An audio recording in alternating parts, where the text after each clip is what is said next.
दोस्तों, आज की इस वीडियो में हम एक बहुत ही इम्पोर्टेंट टॉपिक के बारे में बात करने वाले हैं। आज हम बात करेंगे प्यूरिफिकेशन ऑफ ब्लड के बारे में, यानी खून को साफ करने के तरीके के बारे में।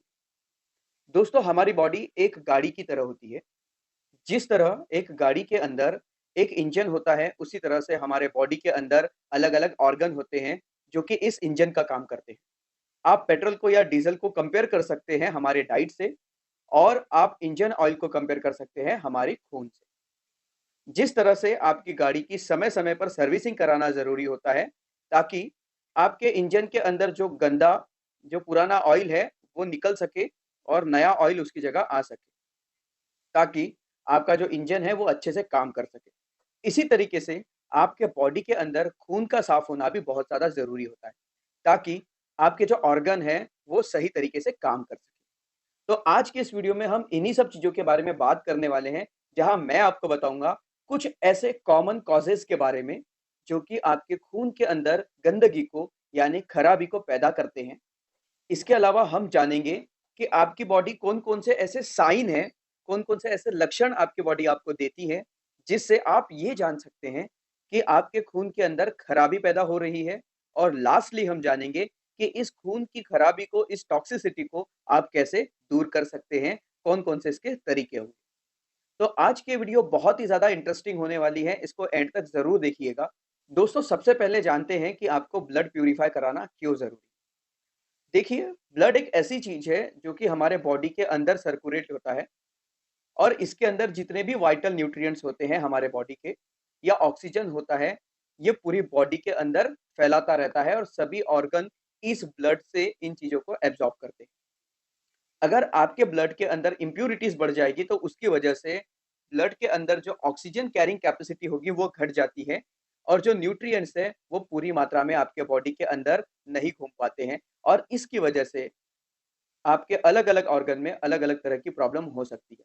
अब सवाल ये पैदा होता है कि अगर आपके ब्लड के अंदर इम्प्यूरिटीज़ पैदा हो रही है, तो आपको इसका पता कैसे चलेगा? दोस्तों, आयुर्वेद में माना जाता है कि आपके बॉडी के अंदर पित्त दोष बढ़ने की वजह से जो ब्लड के अंदर इम्प्यूरिटीज़ है, वो पैदा होती है, और पित्त दोष आपके बॉडी के अंदर गर्मी पैदा करता है, यानी आपके खून को और ज़्यादा गर्म करता है।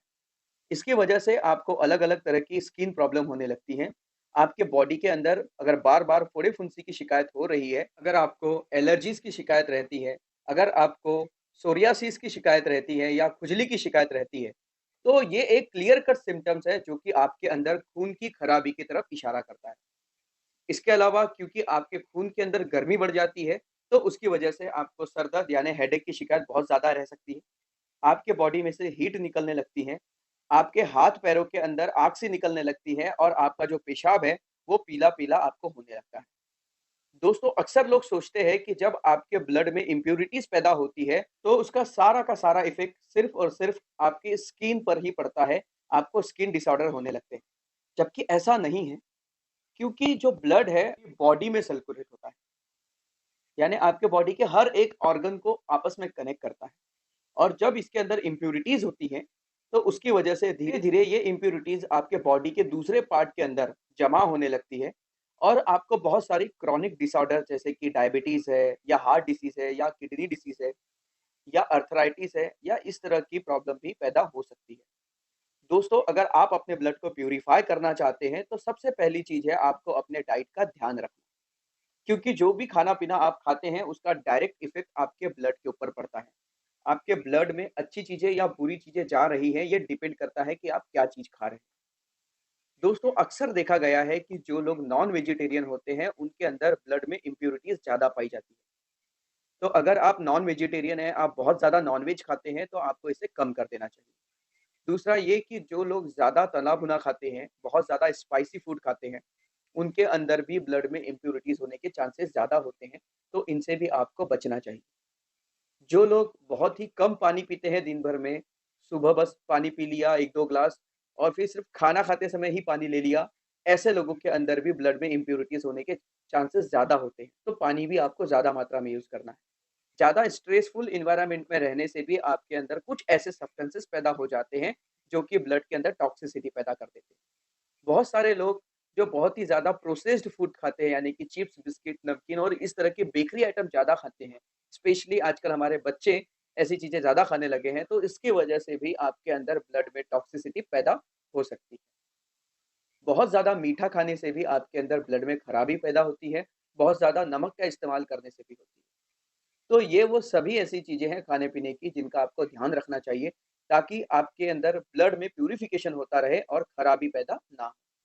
अगर आप चाहते हैं कि आपका ब्लड पूरी तरह से प्यूरिफाई हो जाए, सबसे पहली स्टेप है आपको रोज़ाना अनुलोम-विलोम करना। अगर आप अपने ब्लड को प्यूरिफाई करना चाहते हैं, तो अनुलोम-विलोम इसके लिए बहुत ही अच्छी चीज़ है।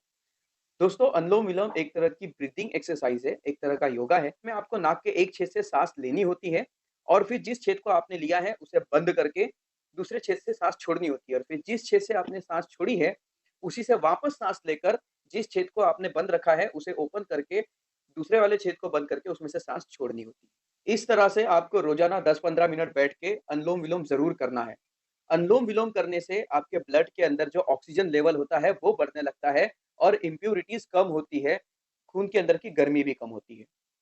दूसरी चीज़ जिसका आपको बहुत ज़्यादा ध्यान रखना है, वो ये कि रात का खाना आपको हमेशा हर कीमत पर 7 बजे से पहले-पहले खा लेना और रात का खाना खाने के बाद आपको प्रीफरेबली 16 घंटे या 14 घंटे का फास्ट करना है, यानी कुछ और चीज़ नहीं खानी।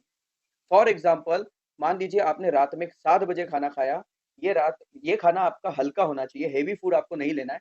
7 बजे खाना खाने के बाद अगर आप 14 घंटे गिनेंगे तो अगले दिन 9 बजे आपके 14 घंटे पूरे होते हैं, तो अगले दिन 9 बजे तक आपको कुछ भी नहीं खाना है। इस दौरान आप पानी या लिक्विड वगैरह ले सकते हैं। ये बेसिकली एक तरह की इंटरमिटेंट फास्टिंग होती है और इंटरमिटेंट फास्टिंग जो है, वो साइंटिफिकली प्रूवन है आपके ब्लड के अंदर की इम्प्यूरिटीज़ को क्लियर करने के लिए। इसके अलावा आप अपने 15 दिन के पीरियड के दौरान कम से कम 1 बार फास्टिंग ज़रूर कर सकते हैं। पूरे दिन की फास्टिंग करने से भी आपको बहुत ज़्यादा फ़ायदे मिलेंगे। तो 15 दिन में आप 1 बार उपवास रख सकते हैं। आपको रोज़ाना 7 बजे से पहले खाना खा लेना है और तीसरा जो है आपको अनुलोम-विलोम करना है। और इन 3 चीज़ों के अलावा एक होम रेमेडी भी है जो आप अपने घर में इस्तेमाल कर सकते हैं। आइए चलिए इस होम रेमेडी के बारे में जानते हैं। दोस्तों, ब्लड प्यूरिफाई करने के लिए जो पहली होम रेमेडी है जो कि मैं आपको बता रहा हूँ, ये पूरी तरीके से फ्री है, बहुत ही आसान है और कोई भी इसको आराम से इस्तेमाल कर सकता है। ये है दोस्तों नीम के पत्ते। आपको क्या करना है, सुबह-सुबह जब आप उठते हैं तो सबसे पहले आपको खाली पेट नीम के पेड़ से 5-6 पत्ते तोड़ लेनी है फ्रेश, उन्हें धो लेना है और उन्हें चबा-चबा कर 5-6 पत्तियों को आपको खा लेना है। अगर आपको इसे एक्टिव फॉर्म में यूज़ करना है, यानी कि ऑलरेडी आपके ब्लड में इम्प्यूरिटीज़ हो चुकी है, आपको स्किन प्रॉब्लम हो रही है, तो आप इसको रेगुलर इस्तेमाल कीजिए तब तक, जब तक आपकी प्रॉब्लम ठीक ना हो जाए। उसके बाद पीरियडिकली अपने ब्लड को प्यूरिफाई करने के लिए हर महीने में कम से कम 5 दिन रोज़ाना इस तरह से 5-6 पत्ते नीम के लेकर चबाने हैं। बस 5 दिन अगर हर महीने आप इस तरह से करते रहेंगे, तो आपका ब्लड हमेशा प्यूरिफाई होता रहेगा और इसमें कभी भी गंदगी पैदा नहीं होगी।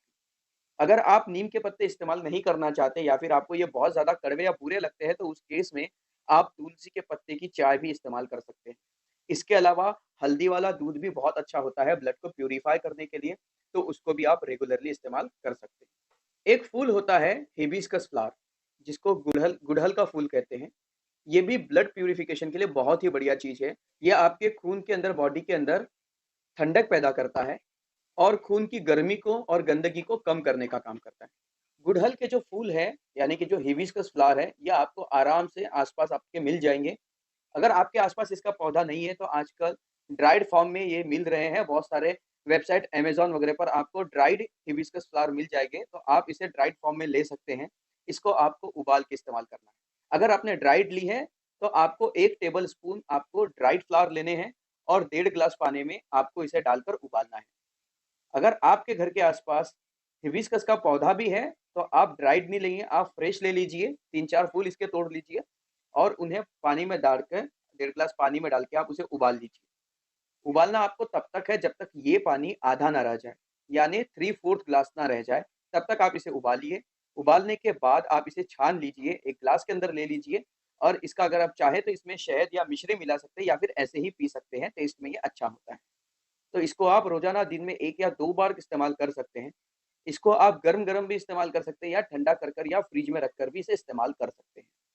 मुझे उम्मीद है आज की वीडियो आपको ज़रूर पसंद आई होगी और इससे आपने कुछ न कुछ नई बात ज़रूर सीखी। तो अगर आपको ये वीडियो अच्छी लगी तो वीडियो को लाइक ज़रूर कीजिए और चैनल पर अगर नए हैं तो इसे सब्सक्राइब भी कीजिए और अपने सभी फ्रेंड्स और फैमिली मेंबर्स के साथ इसे शेयर ज़रूर कीजिए ताकि सभी अपने हेल्थ के प्रति एजुकेट हो सकें। मैं संगपाल कनौजे आपसे विदा लेता हूँ इसी वादे के साथ कि फिर मिलूँगा एक नए वीडियो में नई जानकारी के साथ। तब तक अपना बहुत ध्यान रखिए, हँसते रहिए, मुस्कुराते रहिए। मिलते हैं ऐसे ही अमेजिंग इन्फॉर्मेशन के साथ अगली वीडियो में।